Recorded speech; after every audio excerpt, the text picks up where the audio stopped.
Hey, how's it going, everybody? With today's new video, what I wanted to address and talk about is why you need to be careful with consuming a lot of the information online with regards to treating lower back pain or lower back injuries. Now, with regards to online, it is saturated with horrible information with regards to a lot of the content being put out by individuals on how to treat lower back pain or how to fix lower back pain. And a lot of this information that is being put out is by chiropractors, physical therapists, medical doctors, people that are high status and are supposed to at least know what they're talking about, or at least what we are led to believe is that they know how to treat lower back pain or lower back issues. They're the so-called experts per se. But I'm gonna kind of expose some of these individuals with regards to this video. I'm gonna talk about why you need to be careful with regards to all of these sources and information being put out, because a lot of the content being put out is absolutely horrendous.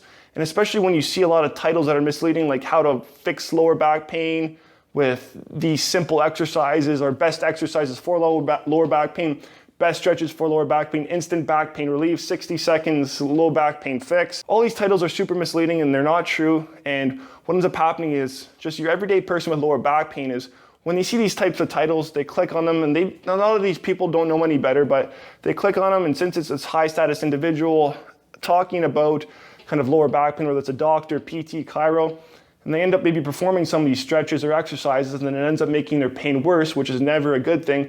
And they wonder why, what's going on, what are my issues? They wonder why they get worse, and the next thing you know, they're depressed, and then the whole situation just gets completely worse. So what I'm gonna do is expose some of these things, and I'm gonna bring it over to the computer to show you some specific examples of what you need to look out for and what you need to be careful with regards to consuming. So what we have here, guys, is I've just typed in lower back pain on a YouTube search. And one of the kind of first titles here that I'm gonna look at and expose kind of as an example is fast lower back pain and sciatic pain relief, beginner's yoga stretch and poses. And in the thumbnail, back pain relief, we have someone performing the cat camel stretch. So fast lower back pain and sciatic pain relief. Now, in my opinion, there's no fast lower back pain or sciatic pain relief. This is very misleading in my opinion. And what we see in the video is an individual performing the cat camel stretch.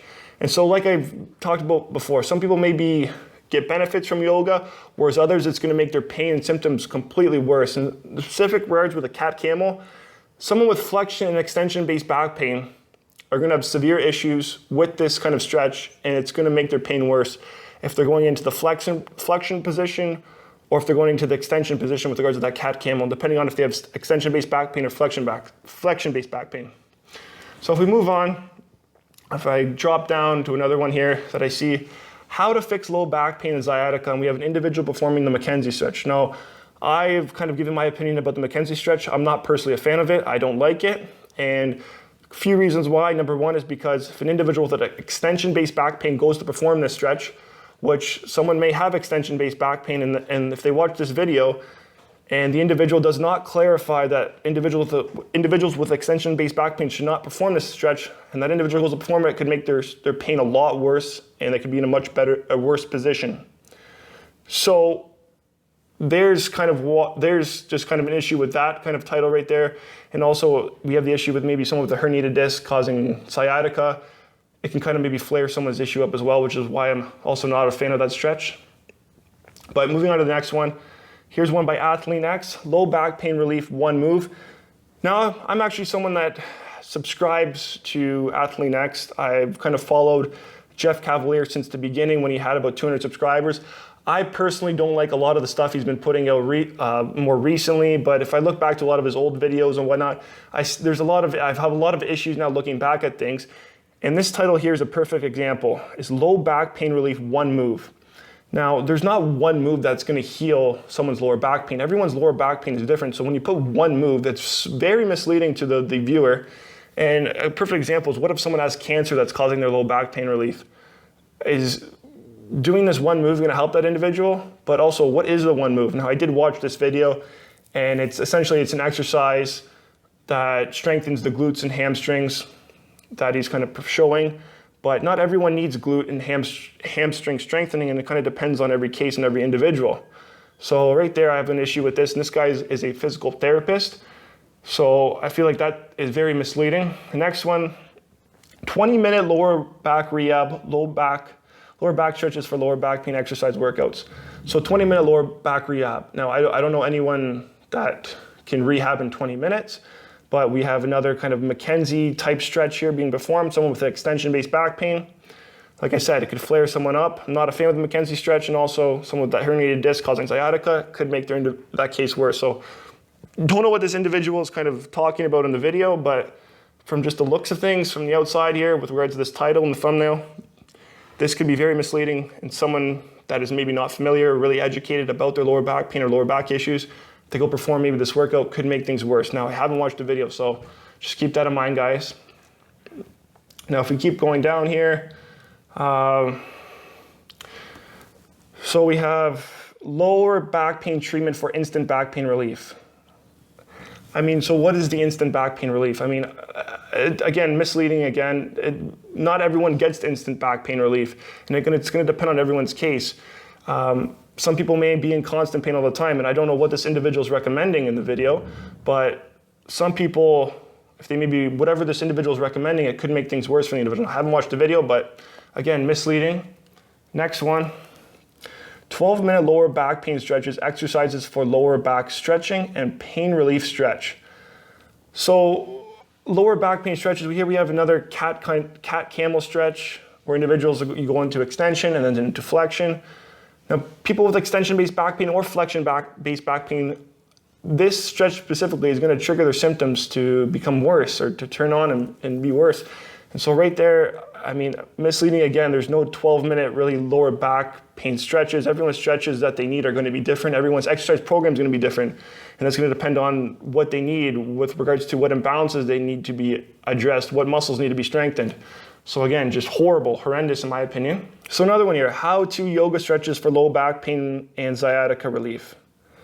So in the video, we have an individual performing a stretch that involves the lower back being rounded, and someone with a flexion-based back pain in their lower back, like an L5S1 herniated disc causing sciatica, this could make things significantly worse, and this would not be a good idea for that individual to perform. Now, I don't know if they clarified in the video, but right from the outside, it's misleading, and not everyone responds well to yoga. Some individuals respond good, some individuals don't respond good, but at the end of the day, it comes down to individualization. The yoga program and the stretches need to be individualized to the individual's case or to their lower back injury. And so that, in my opinion, is misleading.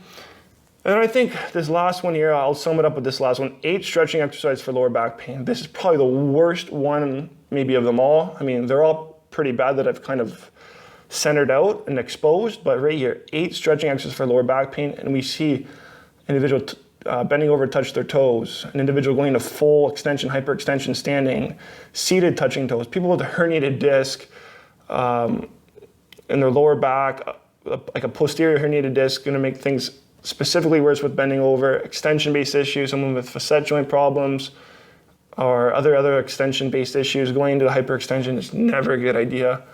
So right there, I mean, someone with lower back pain that is not really educated about their case, sees this video, goes, performs those stretches, and the next thing you know, they wonder why they're worse. All right, guys, so I just wanted to kind of expose some of those titles and some of those videos with regards to them being very misleading, because at the end of the day, the first thing to keep in mind is that lower back pain is a symptom.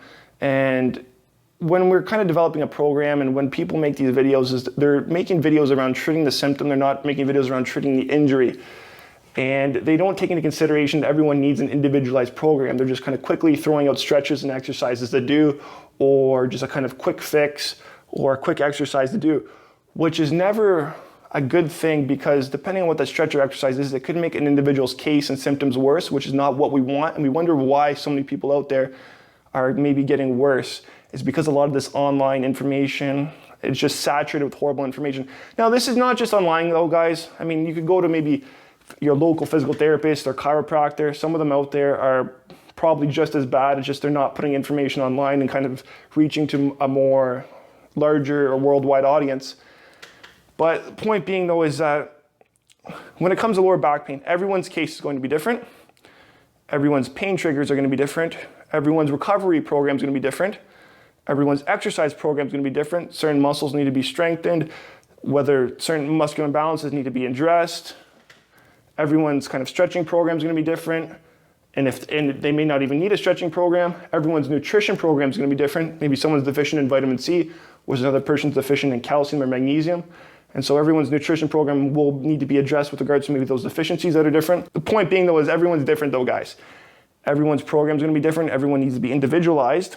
And every case and injury and cause of their lower back pain is going to be different. And we see content like this, guys, be very careful. Be very careful. And it's tough because when we see a lot of, high status individuals, physical therapists, chiropractors, doctors putting out this information, we're led to think as a society that these are the individuals we need to listen to, but they're actually kind of making their cases worse, especially when they have this high status kind of title attached to them. Now, I'm not saying every doctor, chiropractor, physical therapist is bad. There's some very good individuals out there, very good sources and trusted sources out there. But with regards to just kind of the information online, it's absolutely horrendous and it's saturated with terrible information with regards to lower back pain treatments and how to fix it. And just kind of one recommended source, if you guys haven't ever checked them out, Dr. Stuart McGill is the guy, in my opinion, to check out. I love the guy. I think he's done a huge help for the industry with regards to treating lower back pain and lower back injuries. And if you guys haven't checked him out, I highly do recommend you guys check him out and actually get a hold of maybe some of his books because they are very helpful. And I kind of did a review on one of his books prior, which is Ultimate Back and Fitness Performance, which was kind of eye-opening to me, but also just helped with my education as well with regards to lower back and how a program should be developed with regards to the exercise program. So guys, that's it for this video. Just wanted to kind of inform you guys about this. Be cautious when reading stuff online and consuming information online with regards to these kind of lower back pain, how to fix lower back pain, how to, top 10 exercises for lower back pain. Be careful with regards to that. And that's it for this video, guys. Now, hope you guys enjoyed it and hopefully you found this helpful, guys. Okay, guys, until next time, take care.